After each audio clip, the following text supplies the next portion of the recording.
So I'm finally back after a very long time. इतने time तक आई wasn't very active because मेरा exam है next month में cat का.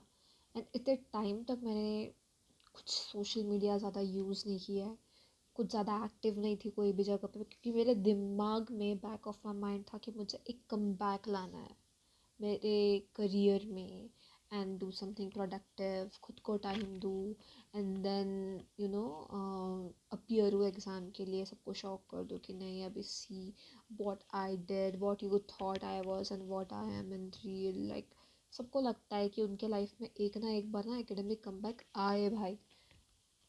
कोशिश इंसान एक ना एक बार कोशिश ज़रूर करता है, लेकिन जब उसको रिजल्ट नहीं मिलता है ना टाइम पे, then it hurts a lot. So I guess मैंने जून जून के मंथ से मैंने पढ़ाई शुरू की थी, और मैंने कोई ऐसे कोचिंग वगैरह ज्वाइन नहीं की थी. तो कोचिंग कोई ज्वाइन नहीं किया, I was doing self study. मैं यूट्यूब वीडियोस को रेफ़र कर रही थी एंड जितना हो सक रहा था I was doing my practice. But इतने महीने तक I was really serious about my studies. मैं कंसिस्टेंट थी, भले ही I wasn't studying a particular day, मैं कोशिश करती थी कि मैं चीज़ों को रिवाइज़ करूँ और गो थ्रू करूँ PYQs के, या फिर देखूँ कि किस टाइप के क्वेश्चंस आता है. लाइक एक एनालिसिस करती थी कि ओके दिस लाइक ऐसा ब्रेक ना है कंटिन्यूटी में. फिर जून जुलाई में पढ़ने के बाद फाइनली मेरा प्लान बन गया था हिमाचल जाने का. तो I went to Himachal trip में 13 days. क्योंकि मेरे को क्योंकि मैं बहुत टाइम के बाद इतना पढ़ रही थी दिमाग लगा के, तो मेरे को सच्ची में एक ब्रेक चाहिए था, और वो मेरी एक लास्ट अपॉर्चुनिटी थी बिकॉज मेरी फ्रेंड वहाँ पे रहती है, तो she is gonna move out in the year end. तो मेरा था कि वो जाने से पहले I have to go there, तो मैंने उसके बीच में टाइम निकाल लिया. क्योंकि सही exams are gonna come and go, लेकिन तुम्हारा ट्रैवल का प्लान कभी कभी बनता है. सो आई went for that plan, and that trip which was going to be my a biggest kind of therapy, or what I can say, um a happy moment to be captured, didn't turn out very well. And it was okay. Its rest is a history, so we'll not talk about it. तो उधर से आने के बाद मेरे को बहुत ज़्यादा टाइम लग गया पढ़ाई को बैठने के लिए, राइट. फिर मेरे कंसिस्टेंसी मेंटेन नहीं हो रही थी, तो फाइनली मेरा लिंक लग गया कि मैं पढ़ाई शुरू करूँ. तो मैं पढ़ाई शुरू की, and then the moment I started studying, फिर मैं PYQs कर रही थी, क्वेश्चंस की प्रैक्टिस कर रही थी, I was giving time for everything. लेकिन जब क्वेश्चंस हम टाइम बेस्ड में करते हैं, या फिर कोई भी क्वेश्चन सॉल्व करने जाते हैं, या फिर मॉक टेस्ट देते हैं, sectional test, topic test, marks नहीं बनते. And then that's the biggest what I can say disappointment for a person who really tries hard.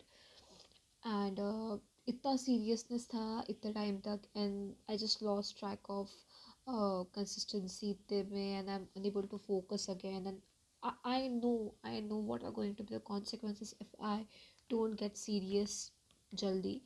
But अगर you are not in a good mood and then you force yourself to study ना, तो तुम कितना भी पढ़ो, भले तुम 1 घंटा पढ़ो या फिर 2 घंटा पढ़ो, तुम्हारे दिमाग में चीज़ें नहीं जाने वाली है. लेकिन if you are focused and you are studying for at least, मतलब तुम कितना भी पढ़ो, तो तुम 10 मिनट भी पढ़ो ना, वो 10 minute if you are being productive and you are being serious and focus हो, तो वो चीज़ तुम्हारे दिमाग में जाएगी. अगर वो you are not serious and you are doing it for an hour, वो फिर भी नहीं जाएगी. So that's the thing I kept in my mind कि अगर मूड नहीं है ना पढ़ने का, तो नहीं पढ़ना चाहिए. एंड आई नो फिर लोग बोलते हैं कि अरे मूड के हिसाब से चलोगे तो कभी सक्सेस नहीं होगा. आई नो, लेकिन when you are studying, at least for me it's like कि जब तक मूड नहीं बनता, और यू नो जब तक वो एक एनवायरनमेंट क्रिएट नहीं होता मेरे लिए जहाँ पे I can focus on it, मैं नहीं कर पाती हूँ. मैं अगर 1 घंटा किसी टॉपिक को लेके बैठी हूँ उस मूड में कि जिसमें मेरे को नहीं पढ़ना है, तो मैं उसमें प्रोडक्टिविटी मेरी पीक पे नहीं रहती है. तो मेरे को लगता है कि it is also waste of time, क्योंकि तुम पढ़ तो रही हो लेकिन कुछ तुम्हारे दिमाग में जा नहीं रहा है basically. So it's better not to touch it. It's my you know मेरे तरह की पढ़ाई है वो. तो Also, I have never appeared for any competitive examinations before, so I don't know what's gonna happen. And like, at least I don't wanna get out of that, you know, examination hall saying that अरे तो थोड़ा सा पढ़ लेती ना तो और अच्छा होता. At least I'm glad that I'm trying my best. And अभी अगले महीने से तो I'm gonna start my mock and everything. So let's see what happens. अभी एक महीना है मेरे पास. मेरे syllabus जितना मेरे को करना था मेरे हिसाब से it's already done. And अभी 15 days है. I'm gonna cover my sectional and mock test whatever it is. So I'm gonna focus on that for revision obviously. And from November 1 to my till my D-Day I'm gonna give my mock plus analysis. कहाँ पे क्या problems आ रहा है, किस वजह से answers नहीं आ रहे. These are the things which I'm gonna do. तो let's see where all it goes, you know. फिर मैं सोचती हूँ कि मैं पढ़ने के लिए बैठूंगी and then there comes my Instagram. हाँ, एक तो इतने टाइम के बाद I started watching Instagram and वो algorithm is very great that you can't escape. तुम you can't save yourself from getting distracted. That's the biggest thing. तो you know, are you getting my point ki it's not only me. I know there are many people who are going through this as well, but you know, it hurts that you want to do something and you're unable to do it because you're just getting distracted. So let's see what happens.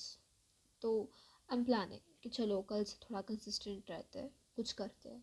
And there were lot of things in my mind today and I really wanted to let it out. So मैंने सोचा कि rather than sharing this particular thing with a person, like person to person, I would rather speak and share it with all of you.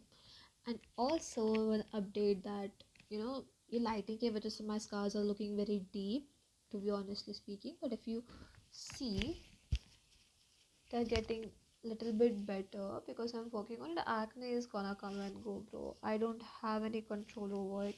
I'm doing this what it's called micro needling every day, like micro derma stamping. So let's see what happens. मैं सोच रही हूँ कि exam के बाद मैं फिर से अपने स्कार की ट्रीटमेंट शुरू करूँ. अभी मेरे पास टाइम नहीं है कि मैं वहाँ पे जाके कुछ करूँ because I got focus on other things too. तो ना ना स्किन क्लियर हो रही है, ना एक्ने स्कार्स ठीक हो रहा है, ना पढ़ाई फिक्स हो पा रही है. अभी अभी when I am talking right now also ना मेरा ध्यान पूरा कैमरा के ऊपर है कि मेरे स्कार्स कितने विजिबल है और कितने नहीं है. लेकिन यू सी ये इसका अपीयरेंस है और ना इट्स नॉट अगली बट होता है, you know. There are people out there who जज you but who give a fuck. So yeah okay. So yeah, that is what I was or I wanted to talk about. So if you are someone who is preparing for CAT, self study कर रहे हो या फिर कुछ भी कर रहे हो, so comment down in section and let me know how is things going or working out with you guys. So और तुम्हारे लोग की पढ़ाई कैसे चल रही है और what are you gonna do. Okay, I hope you all do great things and all the very best for whatever you're doing or whatever you're planning to do. That's it. Good night. Bye bye.